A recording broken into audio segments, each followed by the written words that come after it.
We are now live on the Conversations That Matter podcast. I'm your host, John Harris. I keep having the song rung through my head, which probably hardly any of you have heard, but some of you might have, by Jamie Johnson, called California Riots. Recorded, I don't know, maybe 15, 20 years ago. I don't even remember, but I heard it when it came out, and I was actually living in California. So actually, if I was living in California, then it would have been, when was that? So, man, okay, so that was like 15 years ago. That's when I heard the song. Anyway, go check it out. I can't play it because it's going to flag me with copyright stuff. But Jamie Johnson, if you like country music, California Riots, even titled the video, Where Are You Going to Go When Half of California Riots, after the lyrics of that particular song.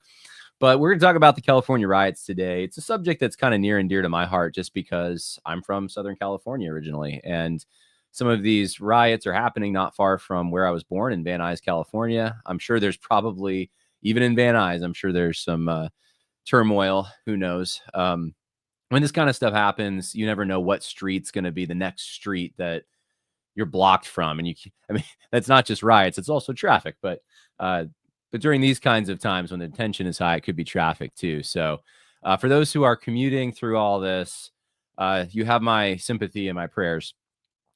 I do want to say one quick announcement before we get into all of this. I do want to let you know about the men's retreat that's coming up in the beautiful Adirondack Mountains of New York, far away from any California riot, peaceful, serenity. You get to come and be with other guys who are normal. That's the thing that I emphasize. And those are the people that come. I mean, if you think I'm normal, I don't know, maybe not, but I try to make this as normal as possible, meaning, it's just guys who are not putting on any pretenses, who are coming to fellowship, but we're not just going to do sessions and like a lot of conferences I go to, right? You're in the auditorium, you're at booths, you're having these conversations that are related to whatever is going on in there. We don't just do that. There's a lot of outdoor activities, a lot of downtime, really good food. Anyway, you're going to want to check it out. Musicandmasculinity.com is the website this year, musicandmasculinity.com. And it's not just for musicians. This is for anyone to understand. I think it's going to give you a fuller grasp of what sacred music should evoke. And if you're someone who is in music, though, this is going to be particularly beneficial. I'm actually excited about it. We got Tim Bouchon, who is a Christian music artist. He actually was the one who he runs the studio that he recorded my album and then mixed it. Pastor Danny Steinmeier is going to be there, and he's just going to bring us some good Bible teaching on music. His father, Mark Steinmeier, though, has been a minister of music, or at least I think he's had various hats that he's filled, but at the very least, he has been a piano player in church for decades, and he's very accomplished. And he has things to say about music that I really haven't heard anyone else say. So I think you'll be blessed by that. Of course, I'll be there. AD Robles is going to be there. Myself and AD are going to talk about some things unrelated to music. Mine will kind of have a bridge, but for those who don't want to hear all about music, there's other stuff too. And then, of course, my dad, Pastor Scott Harris, will be there. I realize that's a recent picture of me. And if you're watching, that's like a picture of my dad from 20 years ago, which means we actually don't look like that different in our ages. It's kind of weird. I probably should have found a newer picture of my dad. Anyway, yeah, all that dark hair is now gray. The schedule is up there on musicandmasculinity.com, and you can sign up. So check it out. All right. Well, this is a live stream, so I will take some interactions. One question is, any updates on the SBC convention? Well, this isn't specifically the convention, but you can go watch at the Church Reform Initiative on their YouTube channel the first part of the documentary on Faith Baptist Church in Knightdale, North Carolina, and how Summit Church, where J.D. Greer is a pastor, tried to essentially gain their property, take their assets, and so forth. And it's a whole windy story. So check it out if you want the details on that. But part one dropped. It's called Defending Faith Baptist, part one. And so we'll see if that, I don't know if that'll make a lot of waves. I did have someone ask me about making a resolution from LaFleur concerning these kinds of situations. So, but other than what I've said last week about the SBC, no, it's I think it's already starting, actually, right? Today. I think it's starting today. And I think Wednesday's the day when there'll be a lot of Tuesday. And then I think mostly though Wednesday are going to be the hot days. So we'll see what happens. I haven't paid any attention, so I hope some of the explanation includes catching up on what actually happened. I will try to catch you up on what's happened in California. I've only seen a guy on a bike with a Mexican flag, and that's it. Yeah, it was more than that. It wasn't just a guy on a bike. Since New York is a commie state, asked Steve, should I leave my guns home if I come to the retreat? It really depends. I can't give advice on this kind of thing, especially live on the air. It's not really the kind of question I can answer. You'd have to check the laws. I don't know what kinds of guns you're planning on bringing. Depending on the kind of gun you're bringing and the kind of permit you have, it may or may not be acceptable. So I think it's totally fine if it's legal. And that's all I'll say about that. All right. Well, we are going to get into this issue of the California riots. And then I will, at the end, talk a little bit about this. Sadly, Jennifer Lyell passed away. Some of you don't know who that is. I will explain that. It's SBC related stuff. So I'm going to keep that for the end. But let's start here with the podcast. I'll give you a little update about what actually has happened. This is an article from the Daily Signal. Worse and more violent LA riots escalate. Los Angeles Police Chief Jim McDonnell said on the Sunday evening press conference that the violence was getting increasingly worse and more violent. The violence that I've seen, he says, it's disgusting. It's escalated. So you've had people with hammers, he said, breaking the bollards behind the federal building and taking the rocks, if you will, or pieces of concrete and throwing them at officers. We've had liquid of who knows what description thrown at officers. There's no limit to what they're doing to our officers. These are LAPD guys too, right? This isn't just ICE. This is the general rioters have come out. The people that are attracted to this kind of thing, probably regardless of the cause, have come out. And there's a lot of tension in Los Angeles right now as a result of this. What happened initially, I don't think this article gets into it, just talks about the Democrats who are condemning ICE and saying that ICE is Trump's inflammatory. He's escalating the tensions. But ICE essentially had some approved by court. So there were court orders to, and I don't know what business this was. There is apparently a business that was involved in some high level illegal activity.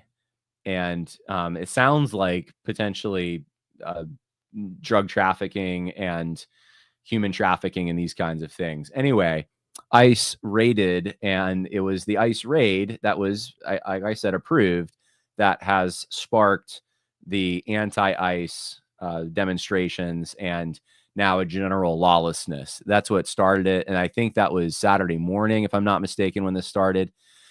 Here's an article from the Epoch Times. Los Angeles on edge after 3 days of riots. You can see the picture here. And these are, what are these? It says Waymo taxis burn near Metropolitan Detention Center of downtown Los Angeles. So this is where I think some of the illegal migrants were taken. And these, unfortunately, these taxis, what did they ever do? I guess they were just sitting there and they got attacked and now they're burning. And so there's a line of, I guess, ICE agents there. Los Angeles Mayor Karen Bass blamed ICE operations arresting illegal immigrants. This is 22 minutes ago, an update from Jackson Rickman at Epoch Times, for stoking the riots in her city. We do not know, she said, where and when the next raids will be. That is the concern because people in the city have a rapid response network. If they see ICE, they go out and they protest. And so it's just a recipe for pandemonium. And that is completely unnecessary. She continued. If you dial back time and go to Friday, so Friday's where it started, I guess.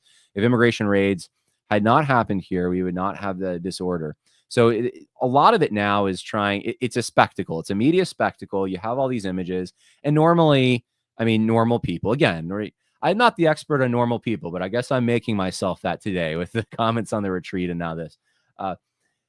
Normal people don't want cars burning. They don't want police cars attacked. They don't want civil unrest in the streets. They just kind of want to be able to get to work, or if they have recreational activities, get to those. They don't want to have the hassle. They don't like seeing disorder. It makes everyone anxious, right? And so now that you have this spectacle, The question is how to politically navigate it, which is what it is. It will die down eventually, but who's going to take the blame for it? Who's going to be politically hurt through this? And if you blame Trump for it, then you'd have to say these raids were wrong. They should never have happened. And that's the whole issue with it. It's Donald Trump. Of course, the Republicans want to blame the Democrats. There's some creative ways they are trying to do that, which I will show you one of them. My goodness. But of course, the obvious thing is that this would have never been a problem in the first place, Mayor Bass, if you weren't allowing in your city, in your lawless city, it wasn't this sanctuary city harboring illegal migrants.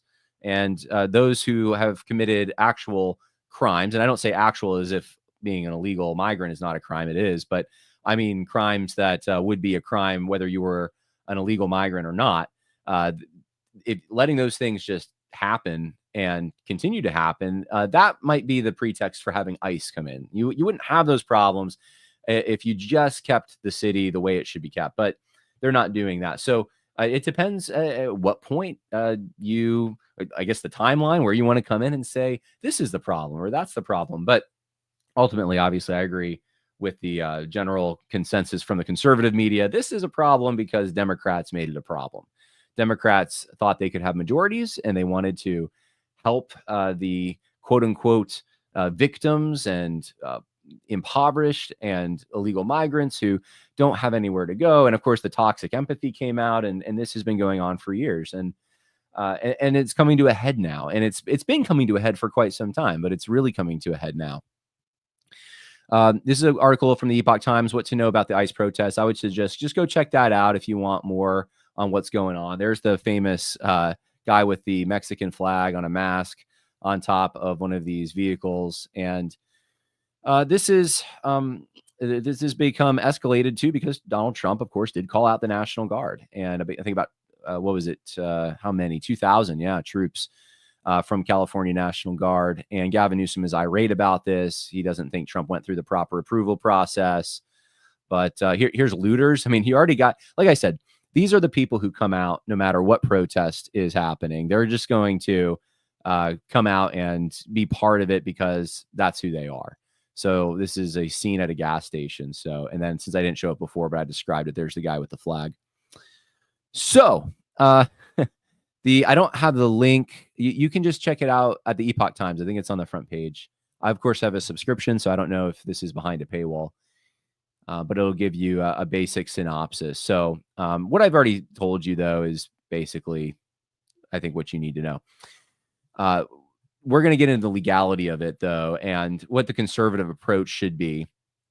Someone asked the title, What to Know About the ICE Protests in LA as Trump Deploys National Guard. That's the name of the article. Okay. Let's talk about, let's take a step back for a moment and talk about this. So I'm going to give you a little personal background and also just a little bit of constitutional and legal background. We don't need a whole lot. And then we'll apply some principles. Sound good? I did advertise this as this is going to be the most conservative take that you hear on this particular subject. Of course, I was putting it out there on X because that's what you do on X, right?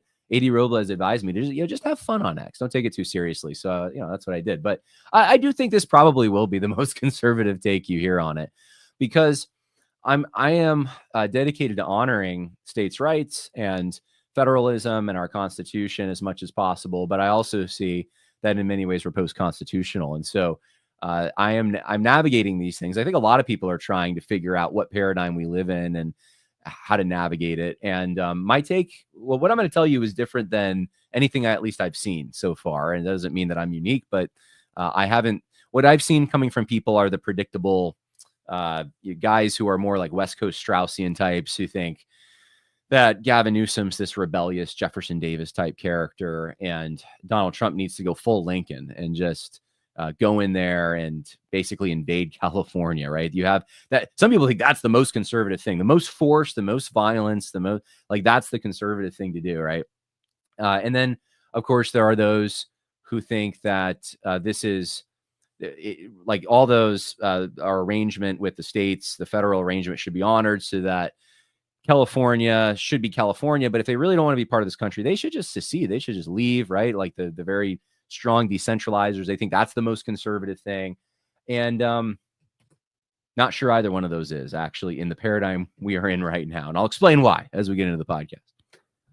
Okay, so let's start this. Let's start this way. I'm looking at the questions here. I don't see many. Feel free as we continue. I'll probably check this periodically, so feel free to leave questions or comments in the section there where you can do that if you are streaming on YouTube, or I think I can see X and also Facebook. So, all right, let's start here. Let's talk about principle real quick. So the Constitution of the United States, introduction, right? The initial preamble. We, the people of the United States. Okay. If you know anything about the preamble, you know that this is not talking about people in a broad sense, like in the aggregate. This is talking about the people of the several states. So emphasis on United States. It was the Committee on Style that wanted it to be people because it's shorter. But if we, the people of the United States, in order to form a more perfect union, okay, number one, more perfect than what? Well, more perfect than the union they had before under the Articles of Confederacy. More perfect than the union they had where the government, the centralized government, the general government, did not have the power to tax, where it was more vulnerable to things like Shays' Rebellion. That kind of more perfect union, something that works better for us. To establish justice, to ensure domestic, I don't think that requires a lot. So that would include insurrections internally, that would include external threats, establish justice, ensure domestic tranquility. Okay, so we're talking about trade, regulating trade, but I more than that, it's also just making sure that we have a beneficial arrangement for all the parties of this contract. Provide for the common defense, promote the general welfare. Secure the blessings of liberty to ourselves and our posterity, do ordain and establish this Constitution for the United States of America. So ourselves and our posterity, that's us and our kids and their kids and their kids, right in this line. So here's the thing. When you look at this is not law. This is just the preamble, okay? So this is the rest of the document explains exactly where the barriers are, what can and can't be done, and how to separate the different where power is where sovereignty rests and that kind of thing. Not just ultimate sovereignty, but where that sovereignty, that authority, I should say, is vested. And it's vested in three branches, of course. And there's different authorities that these three branches have. And then, of course, there's the states, which have far more authority under the original contract. Now, the thing to notice about this, and the reason I bring it up, is it's supposed to achieve a certain end. One of the things I've seen in some political conservative circles is this idea that the Constitution is somehow this divine document. I have literally heard people say it's inspired by God. Now, you could, in a loose sense, I suppose, say the men who were drafting this were thinking about Scripture quite a bit and trying to balance principles that they gleaned from Scripture. But I'm sorry, it's not inspired by God in any other sense. It is not a mystical, or it's not like a sacred scroll. This is a document that serves a very practical purpose, and that purpose is outlined in the preamble. As soon as the document isn't suited for serving that purpose, or as soon as elements of that document can't suit that purpose, you have to start what's called the amendment process.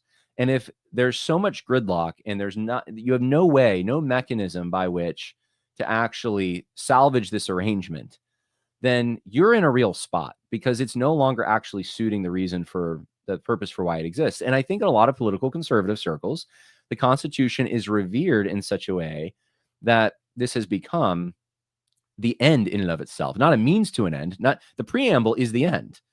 You want to make sure that you have a society with tranquility, common defense, general welfare, blessings of liberty to ourselves, our posterity.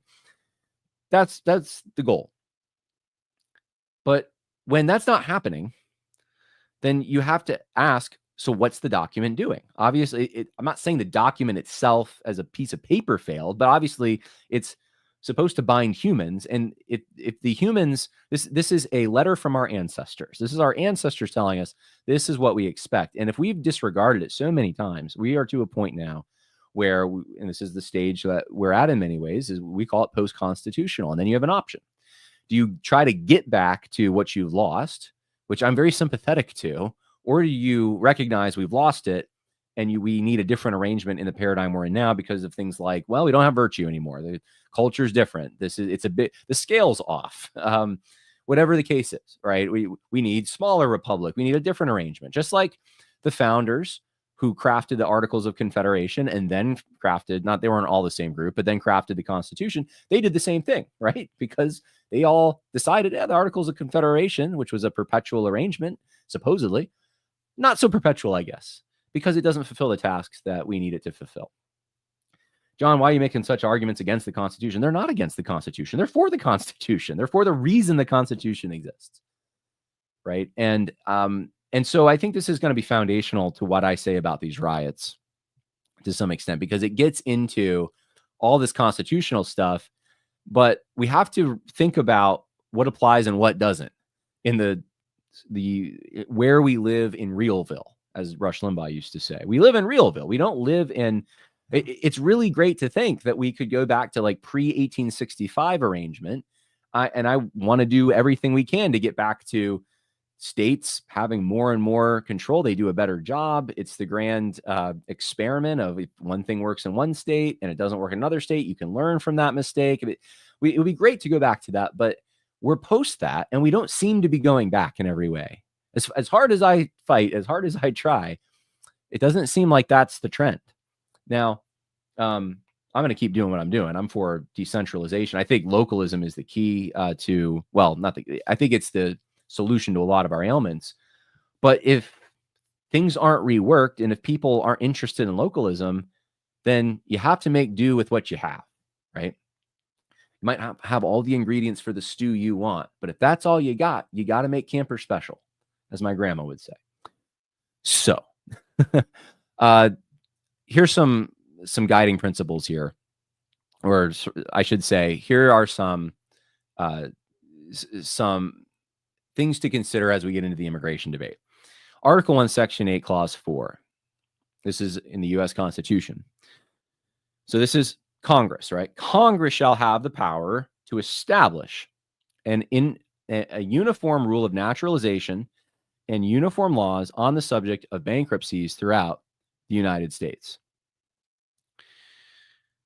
This is given to Congress itself. Is that the one that? Yeah, that is the one. Okay, really, naturalization is the issue there. So when it comes to who's a citizen, who's not a citizen of this thing we call the United States, this is supposed to be something that is decided by the states, not individually, so that there are different rules for each state, but uniformly throughout now 50 states. They have the power to establish a uniform rule of naturalization.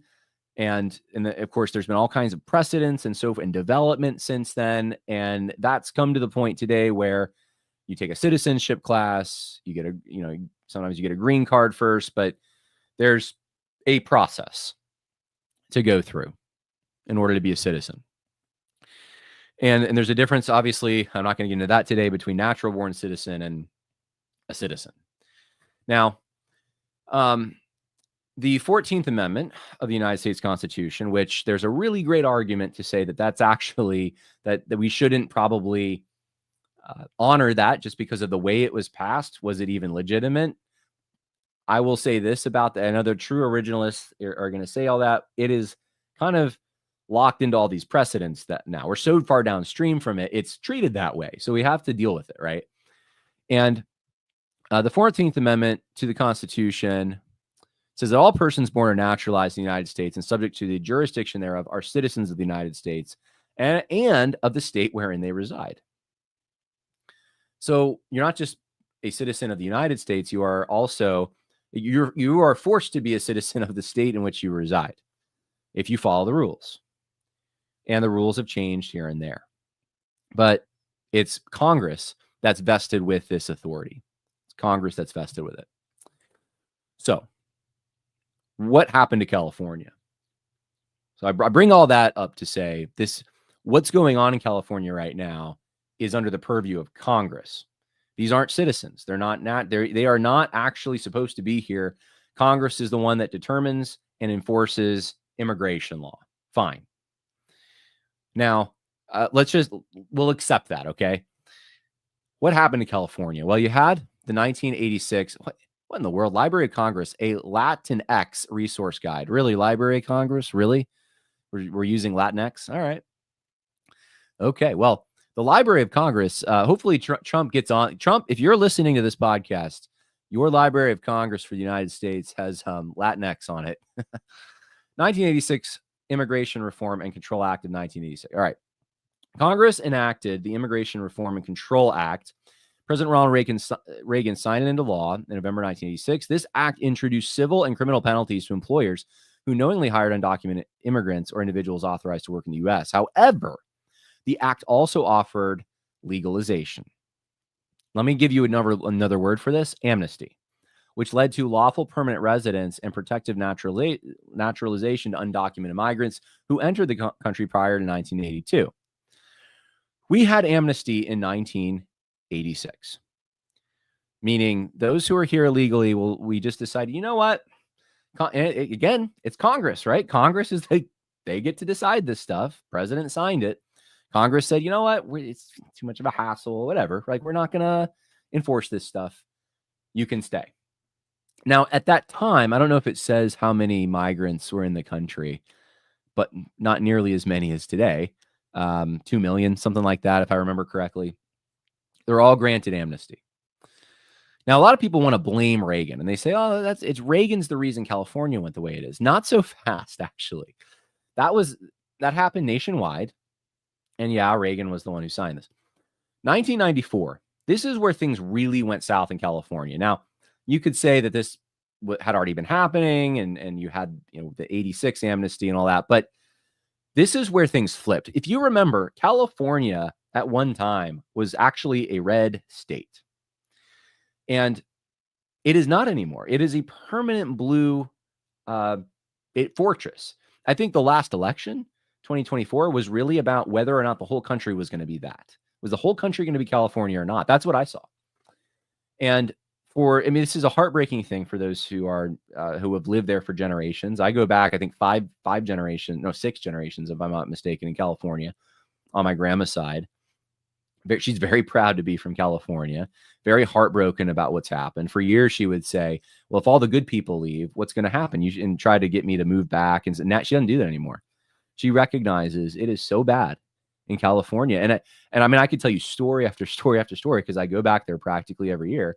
The homelessness, the crime, just how dirty it's gotten. I mean, I remember the 90s. I remember what it used to. My parents remember the 60s. She remembers, the 30s. It was a different place. And I don't know. She probably remembers the 40s. I don't know if she remembers the 30s. I think she was born in 1932. But anyway, she can still probably outwork me. She's like super grandma with the energy she has. But anyway, all that to say, it has changed culturally in drastic ways. You are a foreigner. That's how you feel as an English-speaking American.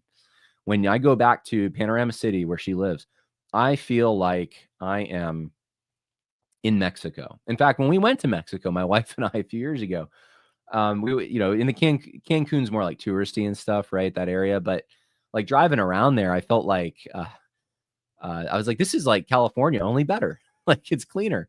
Because Los Angeles it's such a dump. And you feel like such an outsider. And even when I lived there in 2010, I felt like such an outsider. Like I was the only guy who looked like me and talked like me at the gym, meaning English, and meaning like a taller, white looking guy.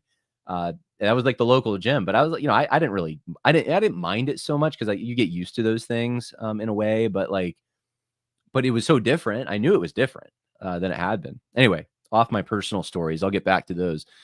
1994 is where things really changed in California. And it was Proposition 187. Proposition 187 was a really good idea. It was known as the Save Our State referendum. ballot initiative proposed by anti-immigrant organizations, which restricted undocumented immigrants from the state's public service, including access to public education and healthcare. Now, listen, if the federal government or the general government, if they fail, if ICE isn't going and arresting people, or if you have a sanctuary city where they're just putting all kinds of wrenches in the way of the gear system and no one can actually enforce the law because the local government's gumming up the works, what happens is the state has to hold the bag. People in Bakersfield have to pay for what's happening in Los Angeles, right? And this is what was happening. These people need a place to go when they get sick, and education's part of that too. I forget the name of that particular court case. That was, I think, in Texas in the 90s, but forcing illegal migrants had the right to go to school, and now that includes in many places free lunch. So this is a horrible, horrible problem. So California said, you know what, forget this. They don't have access to that stuff. And it passed. Actually, it was a pretty good majority, 59% to 41%. And there were protests at that time, 70,000 to 250,000. So there's oftentimes it's protests. They don't know how many people. But in 1995, there were always protests. Of course, the whole thing got it worked its way up, I think, to the, does it say here which court? I think it was the Ninth Circuit, but it got struck down. The ACLU took the case and it got struck down. And I think it was under, it was a 14. I figured, I knew it was 14th Amendment, but it was under an equal protection clause. It got struck down. So that was what happened to California. They could have done something about it. Guess what? They tried to do something about it and they were foiled by the courts. And now we are downstream from this. We are now 30 years past this point, and over 30 years, and we have it's irreversible. 2006, I remember this pretty vividly, actually. So 2006, the May Day marches. Anyone remember this? This is when there was a immigration reform. Let's see, what law does it say? What law it was? So that would have been the Bush administration.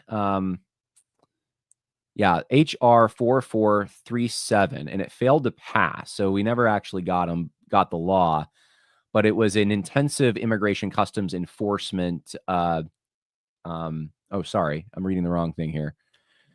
Where does it say? Where does it describe the law here? I know. Why am I on Wikipedia? I never should have clicked this. This is what I get for a shoddy show prep. My apologies. I try not to use Wiki. I'm not Joe Rogan here just pulling up Wikipedia. I try to give you a better show than that. All right. So I'm not seeing where it was a law that, there it is. Immigration Reform and Control Act. Okay. No, that's not it either. Okay. I'm getting confused by this Wikipedia page. It was a law that essentially cracked down, though, on immigration.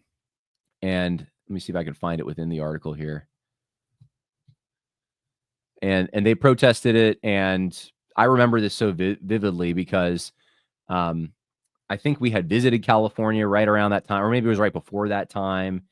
And there, like, even my grandparents were kind of like not going out to certain areas, and they were livid, though. The people there were livid because they could see clearly that people with Mexican flags were blocking streets and this is, it's not like you didn't see Mexican flags. You see them all the time in Los Angeles, but it was really the first time it was like in your face, protesters with American flags and protesters with Mexican flags clashing. And so, it was, let's see. That kind of, that happened over a course of, I think, a few weeks, if I'm not mistaken. Talk radio was talking about it all the time. It was the Comprehensive Immigration Reform Act of 2006. That must have been it. No, because that was the Gang of Eight bill. That couldn't have been it. I don't know. I don't remember. I don't remember the bill. I just remember it being talked about, and this was this huge thing. And since that time, I just remember that you have this every so often in California. It's just like, I don't know, there is this Mexican nationalistic spirit And it just manifests itself. It's like every like 5 or 6 years, it seems like there's some kind of like thing that happens, and not as intense as what's going on right now, but you have people that will start waving the Mexican flags and getting on street corners and that kind of thing. It didn't happen as much as I don't think during the BLM stuff. That was different, um, but whenever they feel like their status is challenged or their ability to send money back home, and then that some restriction concerning immigration, you inevitably get this. And I point this out for one reason, and that is to just say, look, there are guys online right now trying to tell you that this is totally astroturf. George Soros, big money. It's just all, yeah, that could all be the case. It could all be true that there's money going into this kind of thing. There's people that come out because they just like a protest. That's totally true. But you wouldn't have it happening if there weren't a sizable amount of people loyal to another country or countries that live in our own country, the United States. It wouldn't happen. I'm telling you, that's the only reason it happens. That's the only way that you get as many people as you get to form the crowds that you're seeing out there, is because you have people with strong loyalties to somewhere outside the United States, Mexico being number one in Southern California. You see the Mexican flag there. I'm telling you, you drive around Los Angeles, you will probably, unless you're counting federal buildings, you're going to see the Mexican flag there more than the United States flag. You feel like you're in another country. And I that came home to me, especially when I saw this last year. This is a billboard in Van Nuys. So this is where I was born. And this is the translation of what it says: papers in cases allegedly impossible. And you see a social security card and a permanent residency card, and of course a little bitty American flag, and there's a lawyer there, and it's all in Spanish. Well, people tell me, oh, this is not happening. They're not getting social security cards. They're not getting driver's license. They're not voting. And it's like it's not even studied. It's not the people on the ground, my family members, friends, they all see this happening all the time. I don't know how many testimonials I have to hear. I know it's happening. They are voting. They are getting social security cards. They are getting driver's licenses. I can't point you to like a study on this. People aren't collecting the information that would give you the kind of numbers you need to do this kind of thing. It is happening though, and it's happening on a pretty large scale. And all you have to do is really live there and experience life there to figure this out. So that's just one example for you. I don't know. I could give you so many stories about all this kind of thing and what happens in that area and how they make money. I mean, I worked with a contractor, so I know about the day laborers and the sending money back to Mexico, and the things that are just ignored. Tons of things like the food trucks. You'll see this all the time. Like it's really strict in Los Angeles. They have really strict zoning. They have really strict. Actually, I like the laws they have on food. Each restaurant is graded A, B, C, but there's this exception though. Like if you're a legal migrant and you want to go out and do a taco stand or something, it's like, it's not a problem. Like that's how it is. That's just how it is. And people are used to it. You get into accidents, because this happened with my family multiple times, and you get into an accident with an illegal migrant. There's the police. They can't really do anything. The insurance companies just know that there's no way to even get this person into court. They would not even come to court so it makes living more expensive. It makes healthcare more expensive. Hospitals have shut down. They can't take the infrastructure that's there. The services for the city are so bad because there's a homeless problem. It's a mess, guys, in LA. And it affects why wouldn't it? This is the question I have. Why wouldn't it affect our elections? This is a complaint that people have been having for 30 years about the elections in California. How can we trust them? How do we know that these elections are actually valid? When you have the sanctuary cities and the politicians there are dependent on these voters for their own positions, then I don't know. and now it's, you're a few generations into this now. So it's not just illegal migrants, it's their children who are technically now what? United States citizens. They were born here, right? So now they're United States citizens. And it's a mess. Maybe grandchildren in some cases now. And their loyalties, though, in some cases, are still to Mexico. That's the tradition they've been passed down. I don't know what the solution for this is completely. I'm going to give you some ideas, but this is a big, big problem. Here's the demographics of Los Angeles County. 1960, and by the way, I'm saying this to say, oh, it's like just the only strand to look at is ethnic. There's religious, but I do think this is the most important strand to look at when you're looking at migration patterns and how it impacts the city. So in 1960, almost 81% of Los Angeles County was white, 7.7% Black, Latino, 9.6%, and then other groups. You can see what happens: 1970, 67, 52, 1980, 1990, 40, 2000, 32, and now today, or 2021, in Los Angeles County, population of white alone is, let's see, does it give me a percentage? 48%. Let's see. Oh, wait, no, hold on. Oh, that doesn't make any sense. White alone, white. How are they doing? They're doing this a little differently here. Okay, what they're saying is that in Los Angeles, okay, this is a city. Okay, so I'm looking at the city versus county. That's why okay. I should have pulled up I compared apples with apples. So this is the city. County's bigger than the city. But okay, so in the county, you can see the same trend that I'm talking about, though, here. You have in 1980, it's about half white. 2020, it's only almost 29%. And you can see Hispanic or Latino going from 27% to almost 47% in that time. That's 2020. And this is, I mean, these are the people that you know about. These are the demographics that they're actually calculating for purposes of tabulation in the census. So you're not seeing probably a lot of the legal stuff there. So it's a huge demographic shift in a very short period of time. And obviously legal immigration also impacts this kind of thing, but there's a lot of illegal immigration going on in Los Angeles because it's a sanctuary city. And if you go down to like San Diego, you'll find this. Go down to even like the border where Tijuana is, and San Diego is what Los Angeles used to be like 20 years ago or 30 years ago. It's cleaner. It's because it's not a sanctuary city. So a lot of the times people will come across the border and they go around San Diego, and when they can get to Los Angeles because they know they're safe there. Los Angeles is the sanctuary city. So that's where I'm from initially. So it kind of means something to me to see what's happened to it. It's just a kind of a bummer. But let's see, where do I want to go from here? I'll just all right, a few more things and then we'll talk about solutions.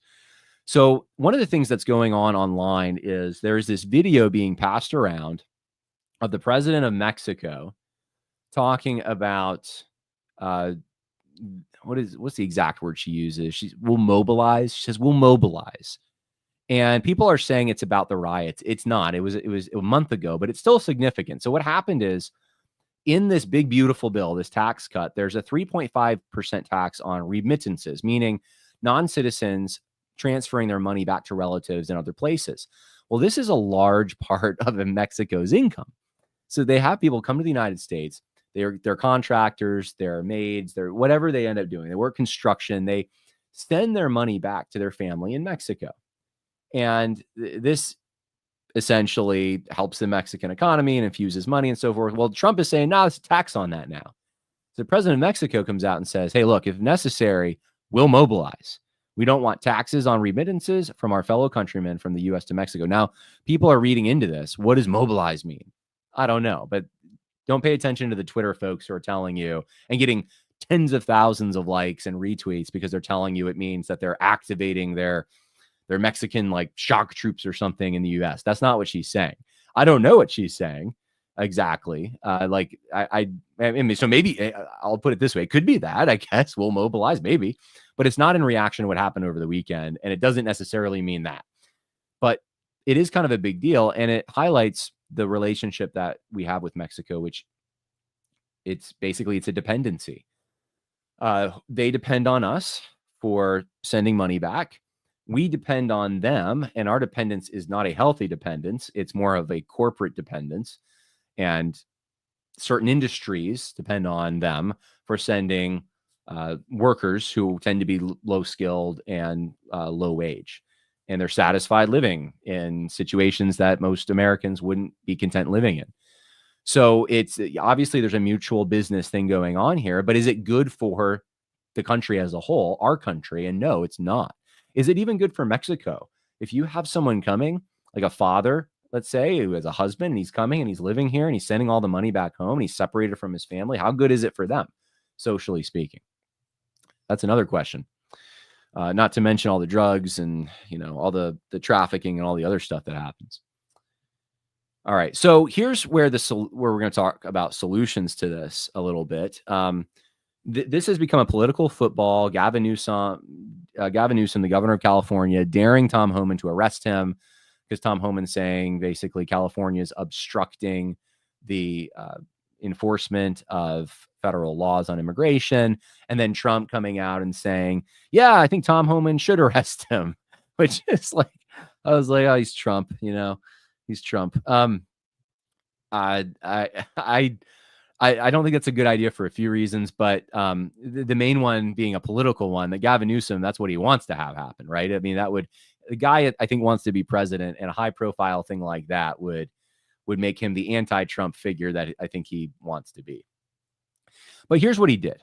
He put out there a request to rescind the order of the National Guard. And I'll read some of this to you.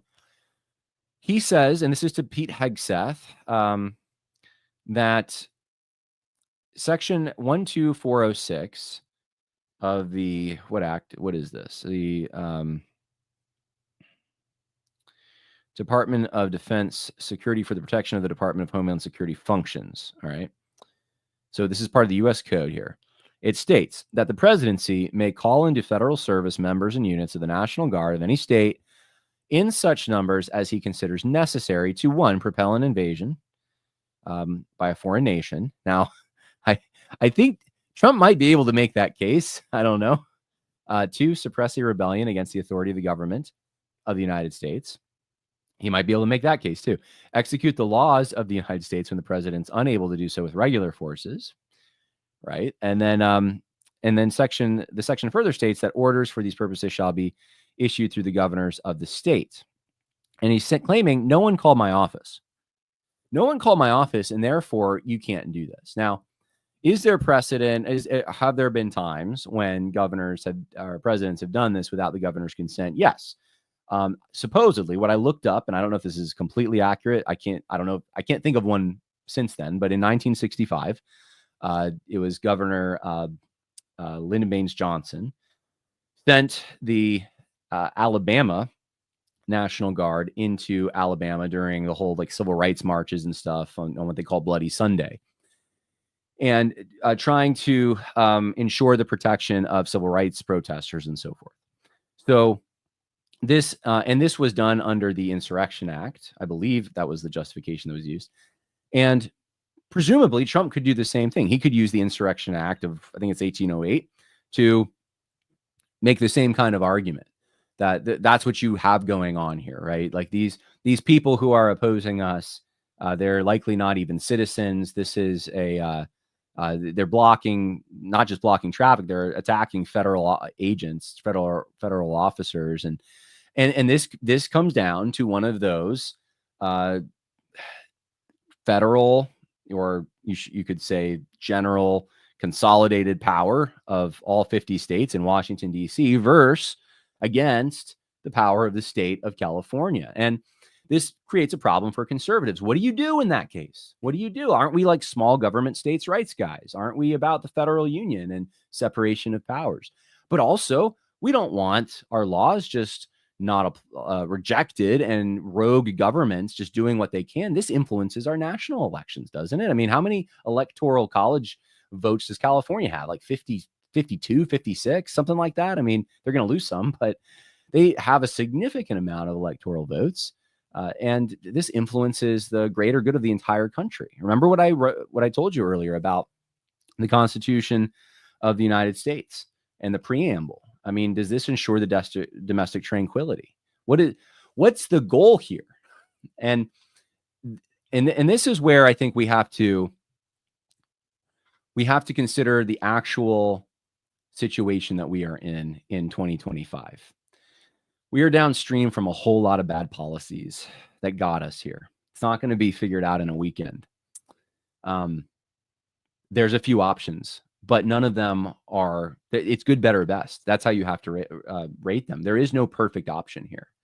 There is going to be a consequence for everything you do if you're Donald Trump in this case, and you have to weigh the greater good of the people that you serve. That's the bottom line. Victor Davis Hanson went out there and wrote this ridiculous sort of blog almost on X. I'm not going to read the whole thing. Let me read you a little bit of it. Why is Governor Newsom going full Jefferson Davis? What triggered the American Civil War were state officials who refused to honor federal law. No, it's not. It's more like federal officials who refuse to honor federal law. But anyway, instead, he boasted of their open defiance of Washington. Boasted? I don't know about that. I don't think he boasted. I think he thought that Washington was being openly defiant. That precedent apparently is the incendiary model for the weird but dangerous recent behavior of an increasingly unhinged California Governor Gavin Newsom. Yeah, of course. I'm sure Gavin Newsom, he's reading a lot of Jefferson Davis. That's where he's getting this, right? You can't make this up. He is currently supporting the often violent protesters in Los Angeles and their resistance to federal officials' enforcement of immigration laws. Newsom claimed that Trump's use of ICE to detain those here illegally in the U.S. was reckless, chaotic, and eroding trust. Does he think that his own rhetoric is creating calm and building trust by opposing the lawful enforcement of federal statutes? Or is he following the baleful model of arch-Confederate rebel Jefferson Davis? He does this throughout the whole article. Like, he'll say something pretty rational, and then he just couples it with stuff like, like I'll go to the ending here. He goes, let's see. He talks about, I agree with him about like the effects of immigration, but he goes, states do not have the legal authority to override the federal government by arbitrarily withholding federally warranted income taxes from its U.S. citizens. In 1861, such defiance almost destroyed the U.S. Right. But in 1861, there was no income tax, Victor Davis Hanson. You know that. In 1861, there were tariffs, and there was an argument about whether these tariffs themselves were constitutional. And in the event of secession, which is what that was about, the federal government was no longer, it wasn't a federal government of the states that seceded. So it could not, as Lincoln says in his first inaugural, he couldn't collect the duties. So these are not parallels one bit, but you have guys like that, like Victor Davis Hanson, marching out there to make these ridiculous comparisons. And it's all just to vilify. It's all just to like the South is terrible. And what they did in the 1860s. So let's just compare that to what Governor Gavin Newsom's doing. Even though he's not using the same logic, he's not interested in seceding. I wish he were. And I wish, and this is what I was going to say. I wish Victor Davis Hanson would have said this. Why is I hope that Governor I don't know why I'm merging his name. Governor Gavin Newsom will go full Jefferson Davis. That's what I wish he would have said. I hope that Governor Gavin Newsom will go full Jefferson Davis, because you know what? If he would go full Jefferson Davis, then guess what? California can deal with California's problems, and California can stay California. If this is what California wants, if this is the government of California, then they can do their thing, and they don't bother the rest of the country. Not as someone who's native Californian, I don't care for that in every sense. Part of me hopes that there's a liberation army that comes through and just kind of cleans house, right? And restores California and liberate, like Trump even tweeted yesterday, liberate Los Angeles, right? And it gets my blood stirring a little. But yeah, honestly, that is, if you want to go full originalist, that is the solution to these problems. You have a situation where there's a state that is just so out there. It's doing its own thing, and it's not incongruence with the interests of the rest of the states. So maybe some of them, like, maybe Oregon and Washington can join California. Maybe there's, the Northeast can join Canada or something. Like, I think we have become so different. And that's one of the huge things that is different from 1787. You have a country now that it was different back then and had regions, but boy, we have regions today. We have so many differences, not just with immigration, but also other moral issues. I mean, abortion, the transgender, and all the gender nonsense stuff. Just how we think about taxes and money and defense, and like they're go from Alabama or Mississippi to California or Seattle or something, and it's like going to a different country that somewhat speaks the same language, right? There's similarities, but they have developed very differently. And so that's the originalist solution to this. Maybe California should just be California. But here's the thing, they're not interested in that. Gavin Newsom's not interested in seceding. California talks about this every now and then. There's referendums that come up to or to split California off. It would make sense, right? If Northern California was Jefferson, or some plans are like split it into like 3 or 4 different parts based on region and culture. It's a huge state. It would make sense. The scale is so different. The population is so increased. Population of Los Angeles alone is bigger than, I think it's like 15 states in the country. It is huge. And yet the rest of California has to suffer because of the decisions Los Angeles makes. These cities, New York City, similar thing going on. The rest of New York has to suffer with whatever New York City wants. What do you do in these cases? Well, I mean, I'm telling you the common sense things to do, right? The common sense things are, for the sake of peace, you partition off those regions that want to go downhill very fast. Let them do their thing, and then you are protected in the region you grew up in. And obviously, that's not going to be helpful for people that live in Los Angeles, but it spares the rest of us the fate of Los Angeles. It's not happening, though. It's not happening. And I would say that would be the more like originalist, constitutional kind of remedy for these kinds of things, of course. But what you have now is you have basically an enemy rogue government, not just the Los Angeles, but the state of California, that are making the rest of the country suffer by importing through their borders, and which obviously once you get into California, you can get into other places. Importing into their borders millions and millions of illegal migrants. Estimates are it's like up to 2.2 million. Those are the official counts. It's way more than it's like the counts you hear for the country where they're like, well, there's like 12 million here. It's like 12. What are you talking about?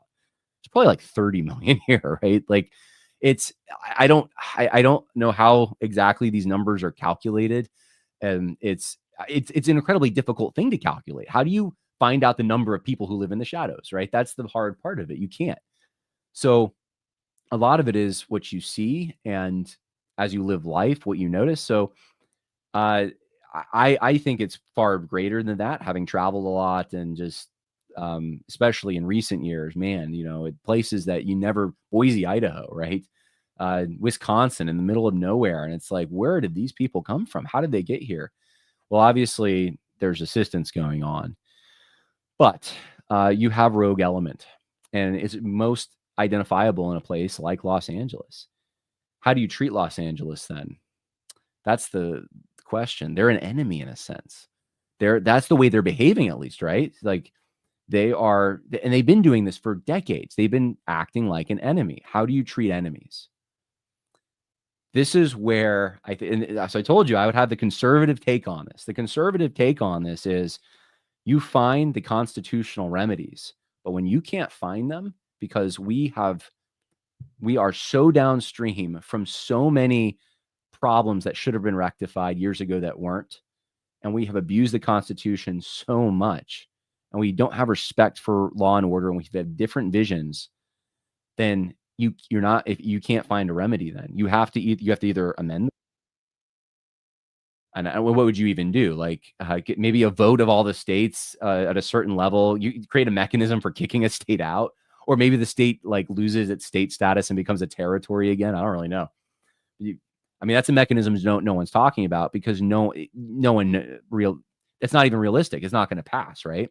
You have to deal in realville. What's going to happen in reality? In reality, you let this kind of thing continue and we lose the country that we live in, not just California. We lose it all.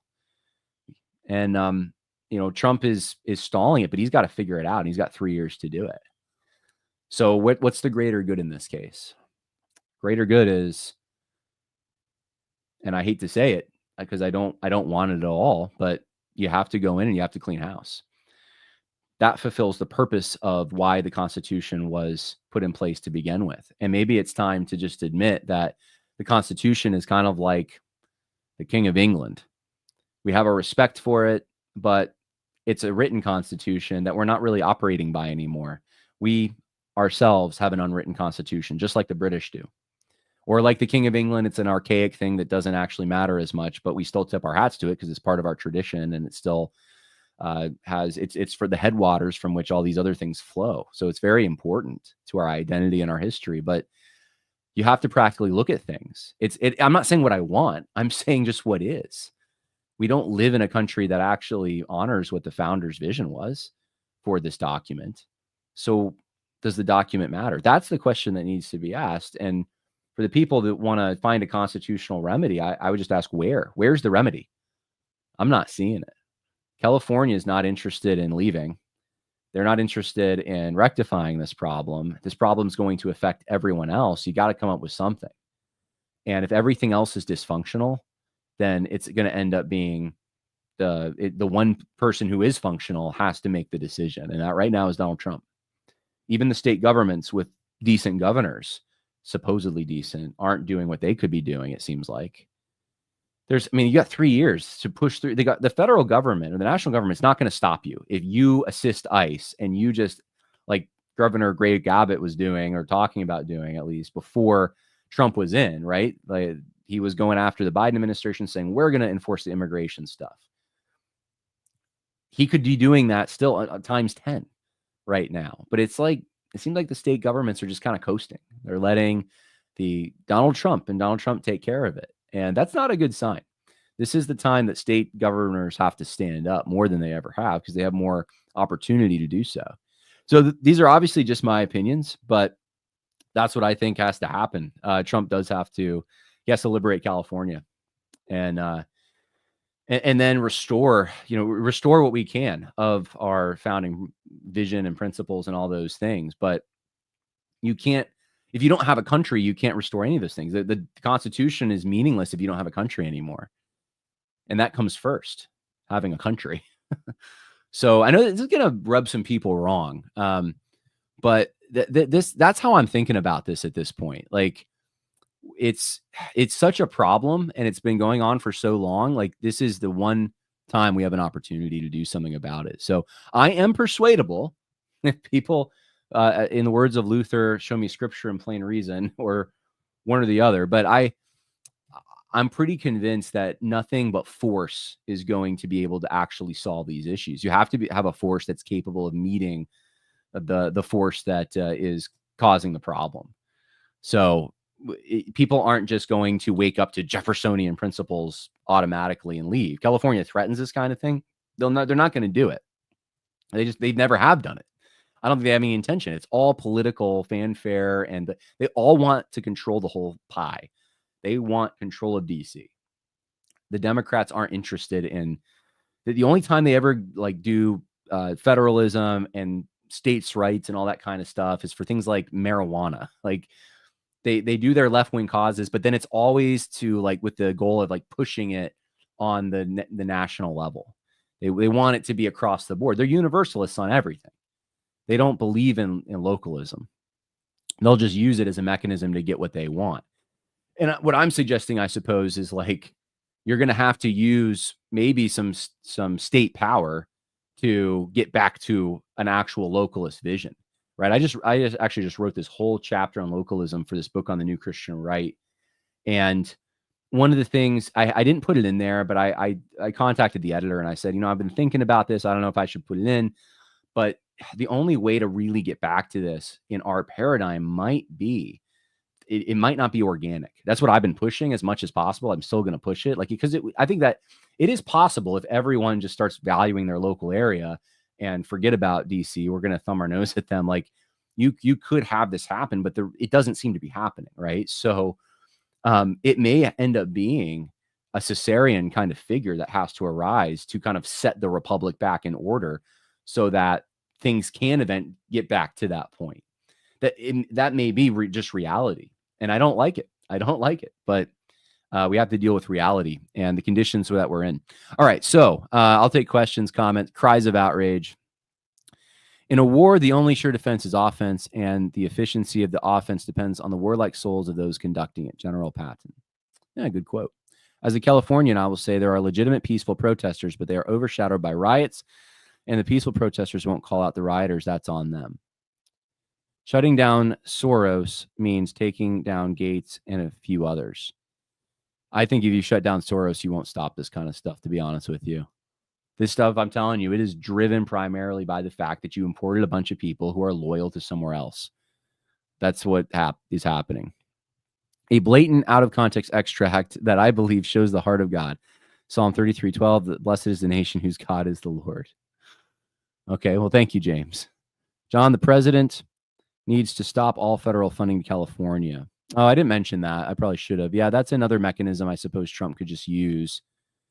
Is it manipulative? Is it kind of like we don't like it when the left does it and stuff? Yeah, we don't. I remember during the Roy Moore stuff, that was one of the things, like the threats of you keep these 10 commandments there, we'll take away federal money. It's like, it's so dirty. It's so terrible. It's not the way our system should be, right? And I want to go back. I want to go back to the way it should be, but we're dealing with it's like a life and death struggle scenario for the future of our country. If we don't get the cancer out, I'm not saying people are cancer. I'm saying, though, the policies, or effectively they are policies of having a borderless zone, then you might as well just say sayonara. Literally sayonara to the country. All right. Don't these rioters have a job to go to? Not necessarily. Have you seen the nationwide planned protests for the Saturday, June 14th? It looks like it'll be big. We'll see. I keep hearing those things. It really depends. If they get some, shots of ICE beating someone, you'll have like Rodney King type stuff. So maybe. The liberation can't happen with only badges and hired hands. The locals will have to pledge their treasure and sacred honors. That's an interesting thought. I think there's local support, to be honest with you, already. I think there's enough Americans that there was even a poll, I think it was CNN poll, that showed that the majority in California are for the ICE deportations or whatever. I don't know if it was California, the whole country, but anyway, I think there is enough support out there, but there's a lot of intimidation to go out and get involved. I did see there were people actually out there trying, but they were outnumbered, trying to counter the protesters. And I saw that in the May Day protests back in 2006. You had these Americans go out there with American flags and everything, and it was like they would get outnumbered. And I don't know, conservatives don't tend to do the activist thing as much. It's just not who they are. They're law and order people, right? And they and maybe sometimes they think they're operating in an older paradigm than they actually are. It's probably gotten worse than they really think, but that's just how it is. If we are months from the end of days, no political efforts are called for. Okay, well, that's one perspective, I guess. Joel Webben thinks there's 50 million illegals in the United States. I do not know where he's getting. I've never heard an estimate that high. Doesn't mean that it doesn't exist, but that's I was saying, what did I say, 30? So, I think I don't know. It could be. I don't want to embellish it, though. Let's see. Silent majority stood up in 2016. Y'all forgot about us. I think the y'all means Trump. I don't know. 11 million times 4 to 5 babies per household in 30 years. Oh, please don't do this to me. I think they're between 30 and 40 million, says Eric. Yeah, the problem is they're in the shadows. So how can you tell? It's very hard. It's very hard. Yeah, most conservative commentators I've heard that talk about this will say like 20 to 30. So is that where I'm getting my number? Yes, but also driving around the United States and just seeing the populations in these various places, I can visibly see it. I can visibly see it as I go, the changes. At least I could. I mean, it's been stalled for now with Trump in office, but it's still like my brother tells me in Tennessee, he's a school teacher there. He teaches ESL, and he's like, they're not going away. Like all these raids and stuff, they're going after criminals and high profile stuff. The people that are here, though, they're not going anywhere. They're still here. So, John, glad you finally said it. First time I heard it, the Constitution is like the King of England. This is concerning, though, because historically speaking, I don't know what the end of the sentence is there, but yeah, I have said that before. I have made that. I think it was the Queen of England when I said it last time. The immigrants are clumped, not many in Nebraska. All right, you've heard it here first. Go to Nebraska. if you want to get away from those kinds of problems and you're in Los Angeles, go to Nebraska. And all the Nebraskans said, no, wait, no, don't do that. I was thinking about last night, would I give up everything? Oh, we got the Iceman. I thought you were great in Top Gun, Iceman. Carlos Mazda says, well, the 50 million number is coming from X, like Laura Loomer. Oh, then I don't trust it. Sorry. Saying there's 67 million? Laura Loomer says 6. I don't think so, guys. I don't think so. It would be coming from X. It's smart to be skeptical about X. I have seen more fake news on X coming from conservative, quote unquote, sources or the right sources than I have anywhere else. Facebook has a different kind of, they both have their embellishments, but even this morning, I have to like fact check everything I see on X because like I was taken in. I thought the Mexican president was like, I bought into it at first. I'm like, oh my goodness, the president of Mexico is going to activate some kind of like force or network they have here in the United States. And then I went to the actual speech from a month ago. It has nothing to do with that. And I was like, okay, guys, you knew it when you posted that. You just knew you'd get engagement and stoke fears. All right. DC is foreign country, not part of America. We are the people of the republic. So here's the cultural reality, right? And then there's the issue with power. So the cultural reality is this.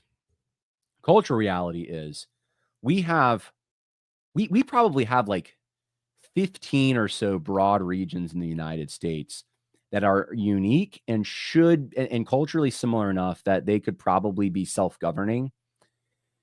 And they could, and they should probably, I don't know what this would even look like, but they would be able to handle a lot of the matters that the central government is handling currently.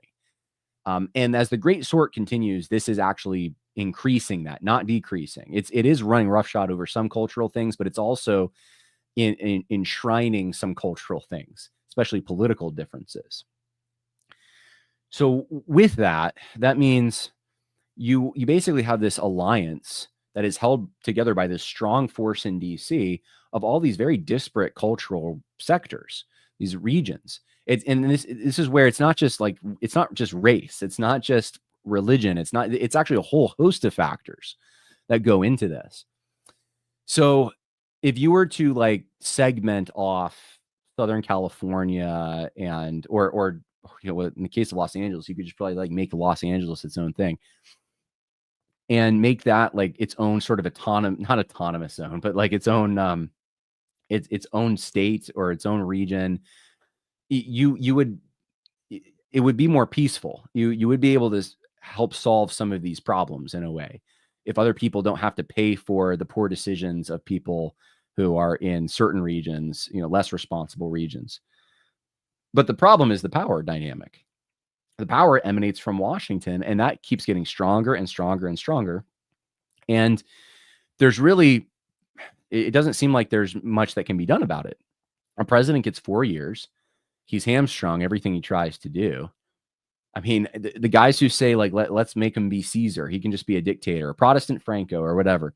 That's people freak out because they're like, what about the precedent? What would the left do? And I feel that myself. Like, that is not a universal arrangement. And it is not an arrangement I would want for any length of time.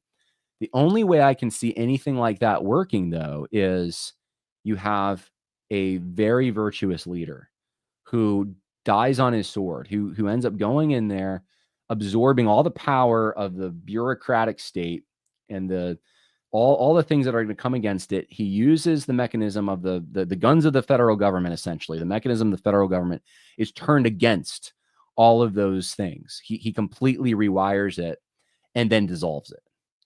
Sets up a more regional kind of localist governing structure, and then just dissolves it. How do you do that though? 4 years, like, right? So these are we are going back to like the political drawing board that the founding fathers themselves, when they were trying to create a suitable arrangement for the country that they had at that time. We are now arriving into a similar spot where we live in a different country, downstream, similar in some ways, different in many other ways. And we now need to look at what kind of suitable arrangement exists for us, and trying to take the best we can from what we've learned in our own traditions, but realizing we're not operating by our own traditions even now. It's reality. Susie Dow says every state should cover the cost of their federal elected representative, salary, insurance, expenses, retirement, everything associated with them being in DC. Yeah. I don't want to misrepresent him, but that's what Andrew Isker was saying about the bill. We need to make Trump an emperor. Yeah, I get nervous about that stuff. I'm going to be honest. Like, I'm not. This is what makes me, one of the things that sort of makes me outside the camp, I guess, so to speak, of some of the new right stuff going on. Like, I'm not giddy about that stuff. I don't do the meme that says more on that stuff. I'm not the kind of guy to just, like, I mourn when that happens. Like, I can see necessities for things like that, but I mourn when it happens. You know, that obviously what I want is for there to be a good governor in California who will do what he should do, and they can work in tandem. But we don't have it. So what are you going to do, right? And then the mayor would be inhibiting things, and we're past the point in California of, oh, it's going to get so bad the people are going to wake up. That's what you keep hearing, you know. And even my members of my family were hoping this for years. Like, it's going to get so bad here. Eventually, there's this point that comes that everyone just wakes up.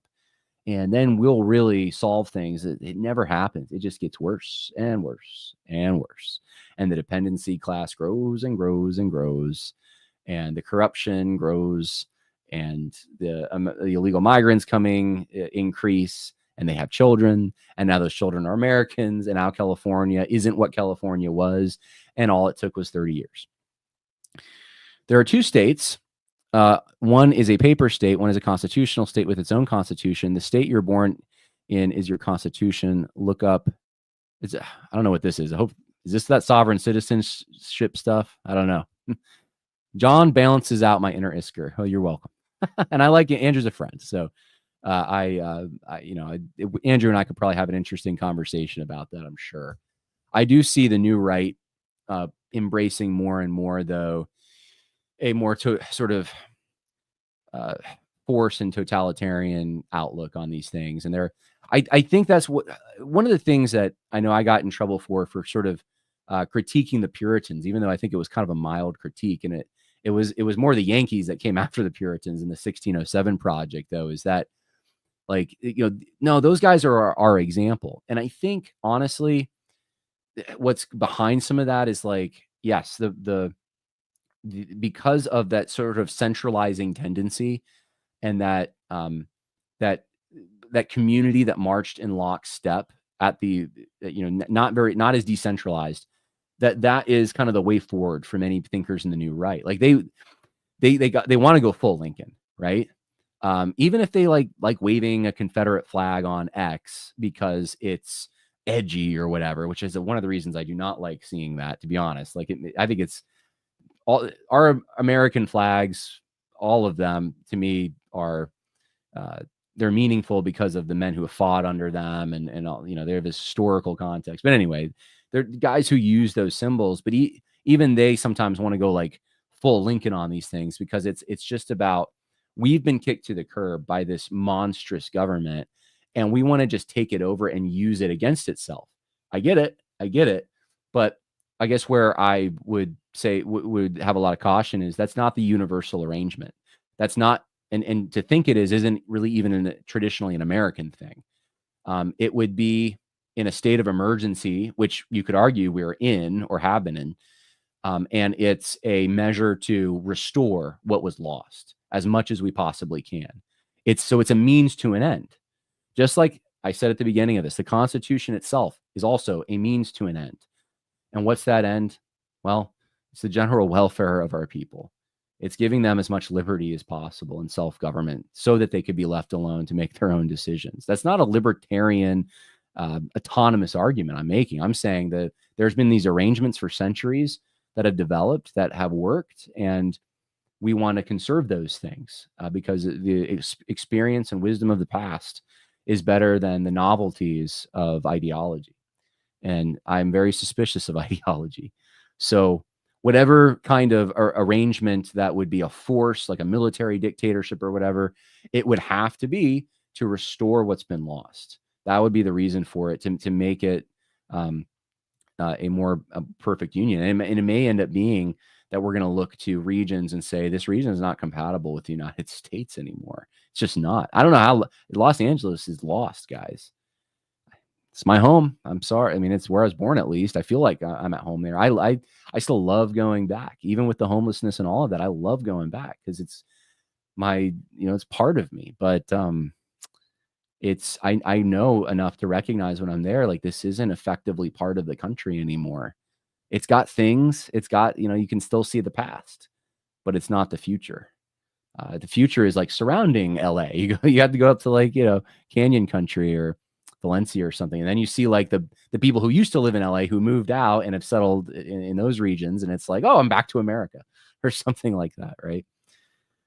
Okay. Well, I've been going a long time. I could talk about this stuff forever. So, the true soldier fights not, honoring intimates is really giving us some great quotes. The true soldier fights not because he hates what is in front of him, but because he loves what is behind him. Amen. That is the truth. All right. I wanted to talk about one last thing. This is Southern Baptist related. It won't take me long. Jennifer Lyell passed away, 47 years old. This is really sad. And I just want to let you know, I find it disgusting that David French and Kristen Dumez were blaming people like, and I don't think they mentioned Megan Basham by name, but it's, they're describing people like her and like me, that, because Jennifer Lyell was this abuse survivor and people questioned her story or didn't buy her story, didn't outright, that somehow her death, we are responsible for her death. She suffered a strokes on Monday, and she was found in her home on Thursday. And it's very sad. I don't know her, obviously, and the only way that I got into the story of this was, I'll just briefly say it. David Sills, who was a professor at the Southern Baptist Theological Seminary, I've known this for years. Al Mohler had come out, I think it was in like 19 or 18 or something, and basically said that this was abuse. And it was important that things are framed that way, that this was abuse, sexual abuse. And the evidence seemed to indicate, though, that there was rendezvous over long distances, that this was an affair, basically. David Sills is married, and this is someone who was a family friend, and I think worked for Sills at the school. But anyway, they had these rendezvous, and at that point, she's older. She's not your typical age of a student. And it's framed in this way that, like, because Sills was a professor, that he had more power over her, and therefore it's just abuse, and she's not responsible for it.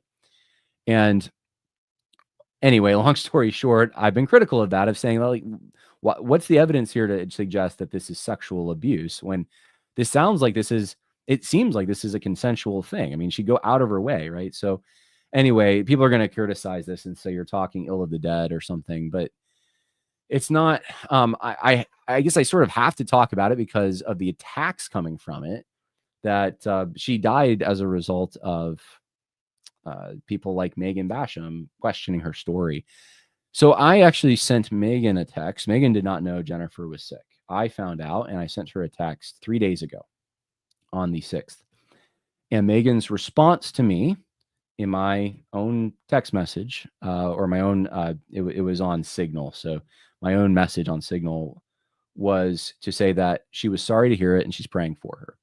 That was her response.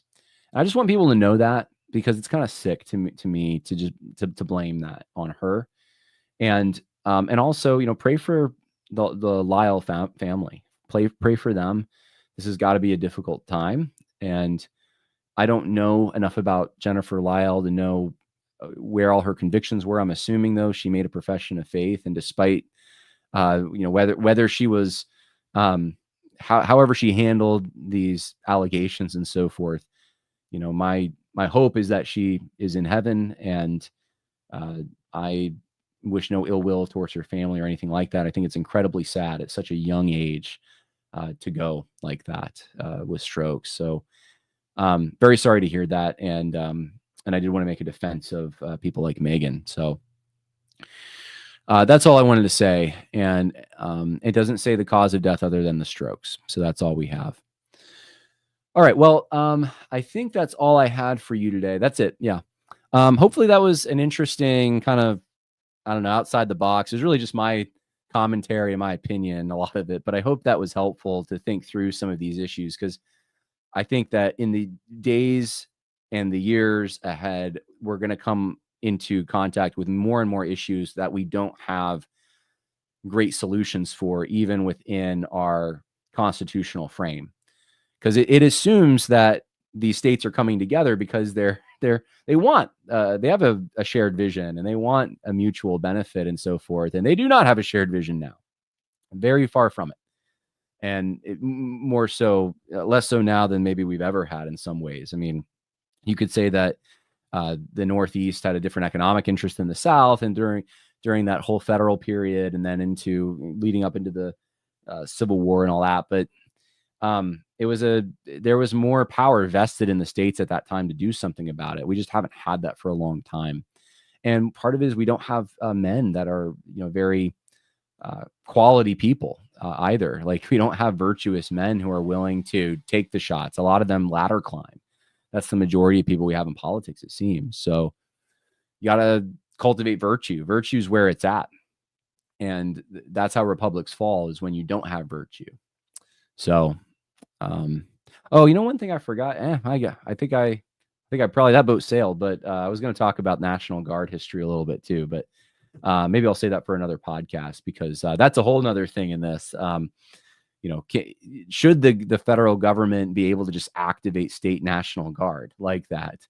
From an originalist standpoint, I actually don't think so. I don't think the militia and the National Guard are necessarily the same thing. But again, that's another precedent we're so downstream from. We don't have a militia anymore.